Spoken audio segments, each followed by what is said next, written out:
Velkommen til programmet Aalborg Nu og Da, et program af Studiegruppen 9. Og i dag der befinder vi os ved det tidligere Tivoliland. Og jeg ved ikke, Andreas, skulle du forklare lidt om, hvad Tivoliland var? Ja, Tivoliland, det var Tivoli, der åbnede i 1947 her i Aalborg. Og det lukkede så i 2010. Og nu er det så blevet lavet om til den her park, der bliver kaldt Carolinelund. Som er rigtig kendt for et sted, man hygger sig og alt muligt spændende.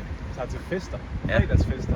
Og nu vil vi så tage ind i Carolinelund og forklare lidt om, hvad der var, hvad der er nu og hvad der var da. Så følg med.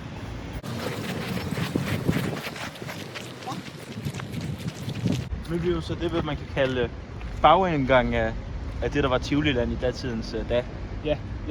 Ja, fordi hovedindgangen den ligger helt deroppe. Det er en stor park, som jo lige er blevet sat i stand. Hvis man tager til fredagsfester, så er det her, man kommer ind af den tidligere bagindgang. Nu hovedindgang. Og var det hele parken, der var Tivoli dengang? Ja, det var et Tivoli, men det var ikke lige så luksuriøst Tivoli som for eksempel Tivoli i København, hvilket jo nok også var derfor, de lukkede. Lidt mere primitivt. Ja, det var ikke særlig vilde forlystelser eller noget, men Jan Krabbe fra Drengene fra Angora, han har været meget herinde. Jeg ved ikke, om du kan forklare lidt om det. Det er dig, jeg lidt kender det. Ja, det er jo nævnt i spin-offet til Drengene fra Angora, Angora by Night, hvor Jan Krabbe fra Skalborg, han nævner, at han på hans fødselsdag har brugt 1100 kroner på Bamseautomaten i Tivoliland i Aalborg. Så det er helt Uden gevinst. Og det har helt sikkert været en stor ting herinde. Det har været de der bamsemaskiner. Ja. Det kan egentlig være derfor, folk bare egentlig er kommet herind. Det er for at spille på bamsemaskinerne. Man kan sige, hen mod slutningen, der var det blevet mere slidt. Så forlystelserne trængte til en kærlig hånd, Og det ville kommunen. og det fik de ikke. Jeg tror heller ikke, kommunen ville gå ind i det projekt. Så man valgte jo egentlig bare at rive hele lortet ned, og så egentlig bygge den her park. Ja. Og nu en af de store ting, der er blevet lavet, det er jo den her udgravning af den her å.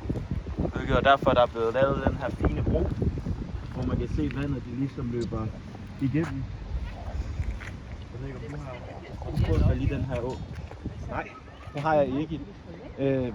Men Man kan sige, at i Tivolilands tid, der var der ikke vand igennem. Så det her, det er så første gang, man har gravet ud til det. og det er også relativt nyt. Ja. Det er fra 2022, så vidt jeg husker. Ja. Men flot er det da. Ja. Også se de der kæmpe næsten her. Gør det mere som parkagtigt. Det var heller ikke til udlagt tid. Det er jo også, hvis man kan se hernede, der har de også bygget, så vi skal sidde og hygge sig.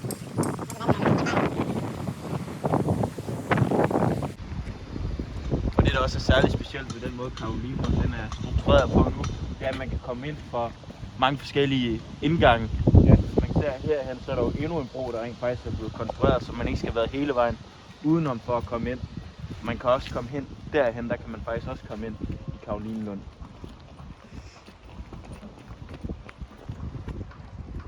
Hvad synes du om alle de konstruktioner, der har været herinde? Jeg må sige, det har jo virkelig givet noget liv til Aalborg, hvor før var det den her faldefærdige park, som har stået hen siden 2010, da Tivoliland lukkede, til nu at være blevet... Ja.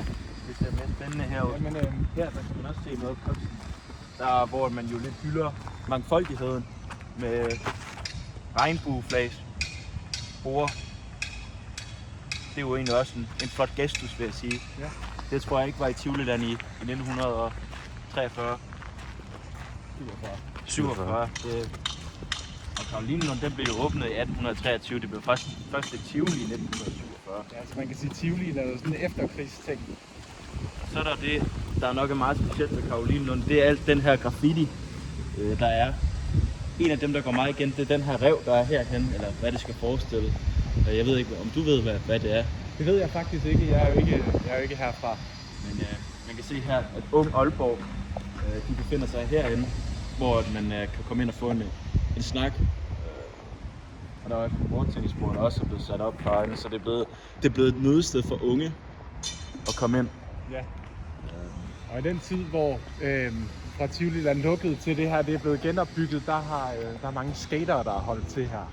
Der kan man også se herinde, der er ved at blive konstrueret faktisk. Ja, nemlig. En skaterbane. Det er noget af det nye, de er ved at lave her. Så der er egentlig plads til alle, vil jeg sige, skater, man kan sidde og hygge sig. Spille for eksempel også. Spille bordtennis. Ja. Det er blevet sådan en lille oase inde midt i en større by, som vi jo også ser det i så mange andre store byer, man har det. Vi har Kongens Have i København, så har vi Central Park i New York, og Men vælger du Central Park eller Carolinelund? same but different, vil jeg sige. Jamen jeg synes, det kan noget af det samme. Her der har vi også en af indgangene. Den fungerer faktisk som indgang, når det er, der er studiestartsfest på universitetet. Så er det her, der fungerer som indgang. Det er lige en fun fact. Nu kommer vi ned i det, man godt kan betegne som ældreområdet, ikke? Det er i hvert fald petanklubben, der holder til hernede. Ja. Men udover at petanklubben holder til hernede, så kan man også se ude i det fjerne henne ved graffitien, at der kan man, der er endnu en lille ting, og det er, at man kan simpelthen lege sig ind med i de her kasser, hvor man så kan plante noget, så kan man gå, hvis man savner lidt. Nu er der jo mange studerende, som måske er flyttet hertil fra mindre byer, hvor man er måske vokset op med have. Man tænker, jeg kunne godt tænke mig nogle krydderurter. Så kan man gøre det herinde, og det kan man lege sig ind i de kasser deroppe, og så kan man plante. Har du overvejet at lege ind i nogle af dem? Det har jeg ofte overvejet. Så står vi jo hen med det, man kan betragte som et klassisk offentligt toilet lige om lidt. Jeg ved ikke, om du vil lave et review af det toilet. Så tænker jeg, det kan du gøre. Det må være toilet lige her, når man kan åbne døren herind til sig. Få det hele med. Det er i hvert fald indre til siden af Tibetan. Der er så låst. Der er så nogen derinde. Her har vi jo så kasserne. Så kan man se, der står navn på nogle af dem. Det her det er for eksempel Anne Sofies have. Den har plantet tomater. Der er også tomater, der er spot. Tomater er populært. Nu kommer vi vel hen med noget, der også er blevet konstrueret en legeplads. Ja. Og det er jo fordi, at der også ligger en børnehave herhenne. Så den er også velbesøgt. Jeg ved ikke, om du vil lave en taste. Var den der også under Tivoli-tiden? Nej, det var den ikke. Men der har nok været en legeplads, tror jeg. Det er jo fordi, der ligger en børnehave herhenne. Så heller ikke var der i Tivoli landstiden. Og her er der faktisk lige en gang. Man kan også se her, der står der Aalborg Byhave Carolinelund, det der skilt.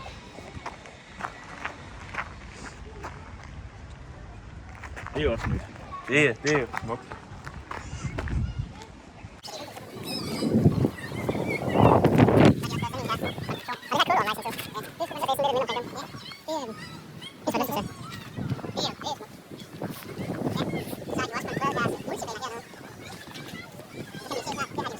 Streeter. Og det kan man jo se, at på alle de flotte billeder, de har valgt at... Jeg ved ikke, om man skal kalde det kunst. Eller i hvert fald blevet malet noget. Nu kommer vi... Nu ser det ikke særligt appetitvenligt ud lige nu, men det er jo her, der plejer at være koncerter, når der er fredagsfest i Carolinelund. Og hvis der er studiestartsfest, så er det den her scene, der er. Det kan være, at vi skal rykke os lidt tættere på, så vi rigtig kan se konstruktionen, fundamentet. Det er jo så her, folk står og lytter på noget dejligt musik, eller hvad man skal kalde det. Det er jo faktisk ret stort, når man kommer tæt på. Ja. Og så her om bagved, så er det det, at der er backstage-stedet. Der er det vil sige, at alle de kendte mennesker, de sidder og humper i, og så er det hegnet ind. Ja, man kan sige, for nogle år siden, da man restaurerede hele haven her, der rev man den oprindelige scene ned. Og det var der mange, der havde en mening om, fordi det var ligesom også et stykke af historien. Ligesom man også har taget det gamle indgangsparti, som var heromme, og har helt deromme bag det der. Så har man fjernet sammen med det her, og det var der lidt heftig debat på de sociale medier om, fordi det var jo en del af historien, kan man sige. Det kan være, vi skal bevæge os hen mod hyggeområderne herhen. Ja. Vi skal også lige derover. Ja, vi skal lige om at se, hvor Vi den kan se lige den se grundlæggeren. indgangen. Vi se den oprindelige indgang, og så kan vi se hyggeområderne bagefter. Men jo, det her, det var den jo. Nu bevæger vi os hen mod den oprindelige indgang, som var her omkring. Og så kan vi jo så se ham her, der har grundlagt Carolinelund. Der er lavet en første statue af ham her, og det er jo Volmar Lind, der har grundlagt Carolinelund. Den er faktisk så hård. massivt materiale. Ja, det må være noget bronze. Ja, det tror jeg også. Ja. Jeg ved, hvor mange penge han egentlig har tabt på det her projekt. Han solgte jo haven. Nå ja. Så kan vi være hernede.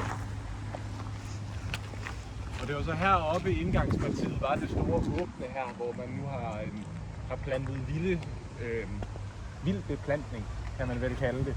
Så heroppe hvor åbningen er, det var den oprindelige indgang, og der var ligesom de her sådan store søjler, hvor jeg vil gå ud fra, at på den nye scene, noget af det kommer fra indgangspartiet, noget af de guld. Ja, det er fra indgangspartiet. De er faktisk de oprindelige. Jeg er ret det sikker på, noget at det er af ægte.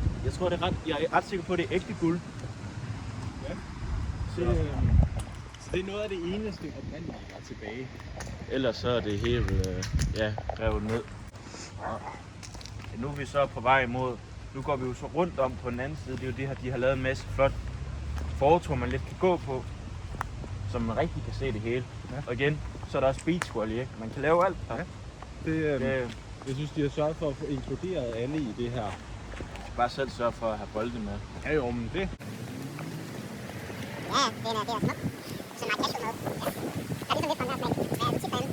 Altså, jeg bor lige i området, så jeg må sige, at det er ikke mig. Men du bor lige i området, men aldrig herinde. Så har ikke så meget. Ja, Det, skal vi gå hen og se på den her bakke, der er blevet konstrueret? Ja. Det er jo en flot park, der er meget kendetegner Carolinelund. ja. Der er mange, der plejer at sætte sig deroppe, når der er koncerter, fordi vi får et bedre liv til det hele. Ja. Jeg synes, vi lige skal prøve at gå op på det. Men lige mærke, hvordan det er. Ligesom mærke følelsen, der kommer ud i kroppen på. Ja. Det er også et sted, jeg tror, man ret hurtigt kan fare vild. Altså, hvis man skal finde nogen. Altså, hvor mange mennesker er det, der kommer, når der er fredagsfest herinde? Der kommer der en del. 5.000, tror jeg, lidt flere. Ja. Det er der mange, der er mere end 1.000.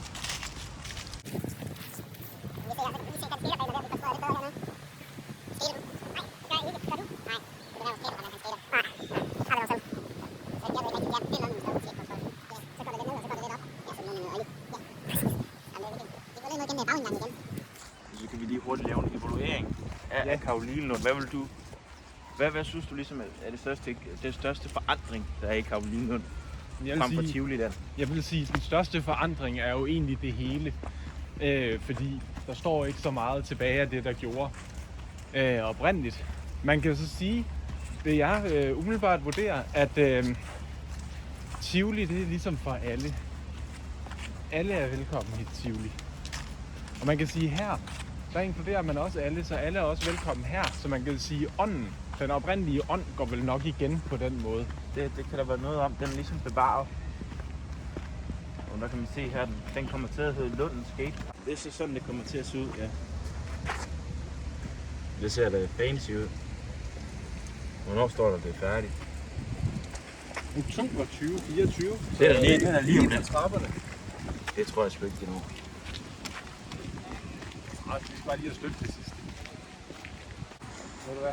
Det er der Og så er her skiltet her. Man kan sige, det står også på engelsk, inkluderende. Ja. For turister. Men jeg tror ikke, der er så meget mere at sige om Carolinelund andet end at ånden er bevaret, men der er ikke så meget andet, der er bevaret her i Carolinelund. Nej. Det er Tivoliland er ikke eksisterende længere. Det er væk. Ja. Så hvis man vil se noget fra Tivoliland, gå på museet. Aalborg Historiske Museum, det er nok det eneste sted, der er noget for Tivoliland. På nær de der guldting, der var deroppe. Ja. Men det var det for Aalborg nu og da.